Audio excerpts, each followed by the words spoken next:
हमारे साथ बदलापुर विधानसभा की कद्दावर नेता उत्तर प्रदेश सरकार की राज्य मंत्री संगीता यादव जी से हम जानना चाहेंगे कि समाजवादी पार्टी या पीडीए 2027 में कैसे अपनी नैया को पार लगाएगा। ये उत्तर प्रदेश सरकार में राज्य मंत्री के पद पर भी सुशोभित रह चुकी हैं और पूर्वांचल के कद्दावर नेताओं में इनकी गिनती होती है। संस्कृति प्रकोष्ठ के अध्यक्ष भी हैं।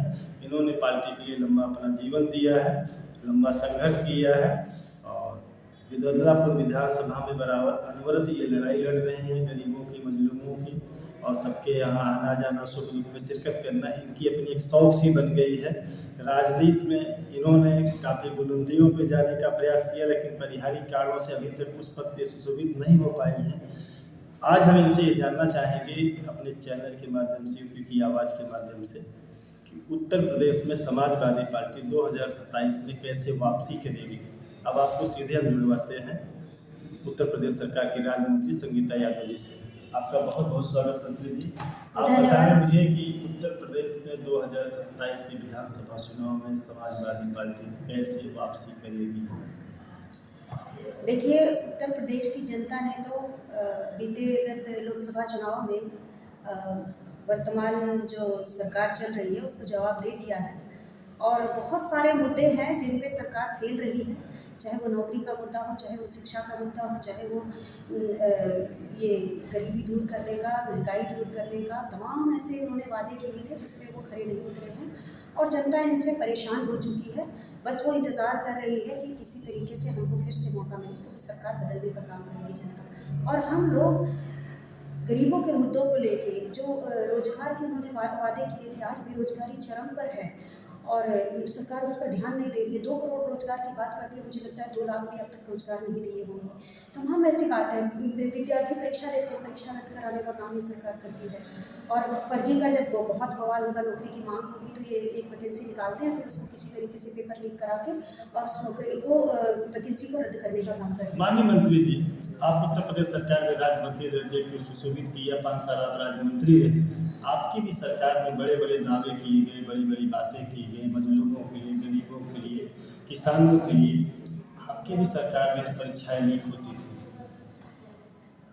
जब हमारी सरकार में बहुत से ऐसे काम किए गए, बेरोजगारों को अगर उनको रोजगार नहीं दे पाए, रोजगार कैसे नहीं दिया, उन्होंने जो है इसकी परीक्षाएं जो है निकाली थी, पुलिस की निकाली, टीचरों की निकाली थी और फिर इधर क्या कहते हैं, अभी ये ब्लॉक के जो अध्यक्ष होते हैं उनकी निकाली गई थी, बहुत सारे लेखपाल की निकाली गई थी। कितनी वैकेंसियाँ आप देखिए ना, उठा के आंकड़े उठा के देखिए कितने रोजगार दिए गए थे।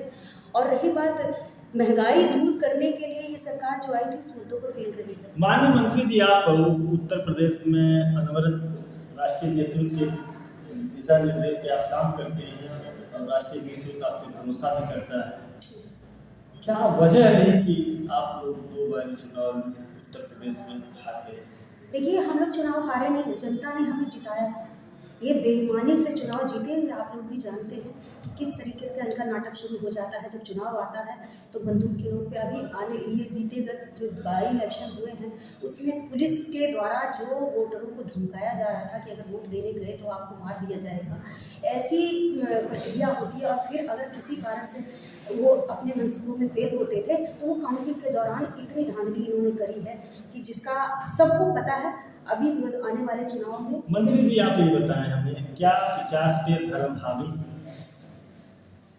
अब ये लोग तो धर्म की ही बात करते हैं, विकास तो करते ही नहीं है, तो इसको क्या समझा जाए। आपके उत्तर प्रदेश के पूर्व मुख्यमंत्री राष्ट्रीय अध्यक्ष अखिलेश यादव जी बार बार कहते थे काम बोलता है। हाँ, तो काम उनका बोलता है। आज भी 10वां साल ये बीतने को आ रहा है, 2 पंचवर्षीय बीतने को आ रही है, लेकिन आज भी अखिलेश जी के ही काम बोल रहे हैं। केवल वो फीता काटे हैं, कोई काम नहीं किया। कोई भी धरातल पे ऐसा काम दिखा दीजिए जिसका कि वर्तमान मुख्यमंत्री ने काम शुरू किया और उसका समापन भी किया। पूर्व मुख्यमंत्री उत्तर प्रदेश राष्ट्रीय अध्यक्ष समाजवादी पार्टी के काम बोलते हैं जी। तो 2 बारी आप लोग चुनाव में आए, उत्तर प्रदेश की जनता ने आपको नकार कर दिया। 2 बारी हम लोग चुनाव में आए, जनता ने हमें नहीं नकारा है।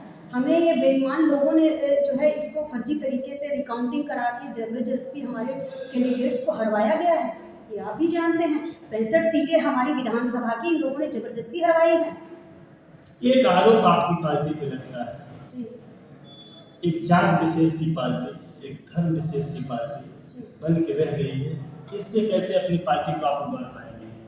हमारी पार्टी को जात विशेष की पार्टी करते हैं। हमारी हमारी हमारी पार्टी में ही आसिफ खान जैसे नेता रहे हैं। हमारी ही पार्टी में क्या कहते हैं फूलन देवी जैसी उन्हीं की विषय माननीय मंत्री जी हम आपसे जानना चाहते हैं जी। कि दो वर्ग की पार्टी समाजवादी पार्टी कैसे बन के रह गई? कैसी बातें कर रहे हैं? हमारी पार्टी में और वर्ग के नेता नहीं है क्या? हमारी ही पार्टी के अभी देखिए मौर्य समाज के नेता जो है बाबू सिंह कुशवाहा जी को टिकट दिया। इस बार तो मुझे लगता है कि यादव जिस तरीके का त्याग किया है उस तरीके का तो शायद ही भाजपा में कोई त्याग कर पाएगा। जैसा कि उत्तर प्रदेश के मुख्यमंत्री आदित्य योगी नाथ जी बराबर ये कहते हैं कि ये पार्टी परिवारवाद की पार्टी है। परिवारवाद? भाजपा से ज्यादा परिवारवाद कहाँ हो रहा है? इनके परिवार का कोई ऐसा नेता बता दीजिए इस भाजपा पार्टी में जिनके परिवार का कोई सदस्य विधायक ना हो, कोई सदस्य नहीं, कहीं विधायक नहीं बना पाए हैं तो किसी न किसी विंग में उनको जो है उनको अध्यक्ष बना के उन्होंने सुशोभित किया है। अभी अब उठा के देखने लग जाएंगे तो बहुत से ऐसे, राजनाथ सिंह को ले लीजिए, चाहे नरेंद्र मोदी का पूरा कुनबा जो है, नाम को तो खाली नरेंद्र मोदी जी प्रधानमंत्री हैं, बाकी सारे जितना भी पिछले दरवाजे से जुड़े काम हो रहे हैं सबका परिवार ही कर रहा है। हम आपसे बदलापुर विधानसभा के विषय में जानना चाहते हैं। बदलापुर विधानसभा की मूलभूत समस्या बिजली, पानी, सड़क, स्वास्थ्य, शिक्षा कहाँ खड़ी है? 2000 के बाद आज जी, अगर बदलापुर की ही पर्टिकुलर बात करें, मैं पूरे जौनपुर की बात करती हूँ। जौनपुर तो शिक्षा की नगरी कहा जाता है, लेकिन जिस तरीके से ये सरकार शिक्षा पे टैक्स लगा के गरीबों को शिक्षा से वंचित करने का काम कर रही है, तो मैं क्या कहूँ कि शिक्षा के मामले में ये लोग क्या कर रहे हैं। आज तक कोई भी गवर्नमेंट आई है कभी शिक्षा पे टैक्स नहीं लगा। इतनी फीस महंगी कर दी गई, बताइए गरीब का बच्चा कैसे पढ़ेगा? इतनी महंगाई ले आए हैं, सब कुछ रोजगार का कोई साधन नहीं दे रहे हैं माँ बाप अपने बच्चों को। और जब रोजगार की बात करते हैं तो ये लोग राशन पकड़ा देते हैं, लोग फ्री का राशन खाओ और बैठे रहो, पढ़ो लिखो। महंगाई, बेरोजगारी, भ्रष्टाचार जी ये आपका बड़ा मुद्दा है जी क्या? इसी मुद्दे के दम पे आप 2027 में नैया पाल लगाने की जी, महंगाई, भ्रष्टाचार, ये सब तो मुद्दे हैं, तमाम और मुद्दे हैं। महिलाओं के साथ कितने कितने ये लोग महिला सुरक्षा की बात करते थे, लेकिन मणिपुर की घटना, हाथरस की घटना, उन्नाव की घटना, ये सब सामने है, प्रत्यक्ष दिखता है। BHU की घटना, किस तरीके से महिला का सम्मान दे रहे हैं। सरेआम नग्न करके महिला टहलाई गई, इन्होंने क्यों नहीं जो है उस टाइम सजा, एनकाउंटर वहाँ करना चाहिए था ना।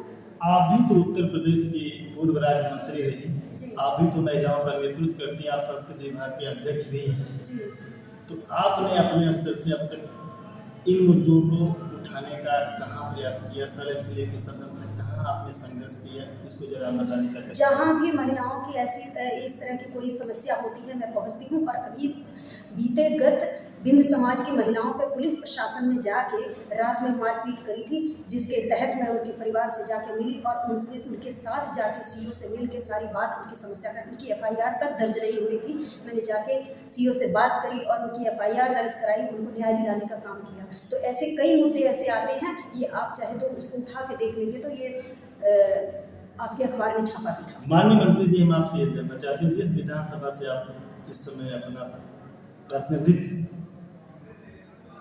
और दायित्व का निर्वहन कर रहे हैं, बदलापुर विधानसभा से समाजवादी पार्टी 10 सालों से सत्ता से बाहर है, तो 2027 को लेकर लगातार अनवरत आप तैयारियां कर रही हैं, लोगों के घर जा रही हैं, लोगों से मिल रही हैं, उनके सुख दुख के विषय में सुन रहे हैं, उनकी जन समस्याओं को आप सुन रही हैं।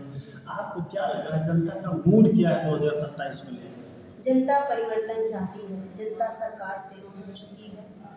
भाजपा के लोग केवल झूठे वादे करते हैं, इनकी बातों में कोई सत्यता नहीं है, इसलिए जनता खुद ही इनको जवाब दे देगी 2027 में।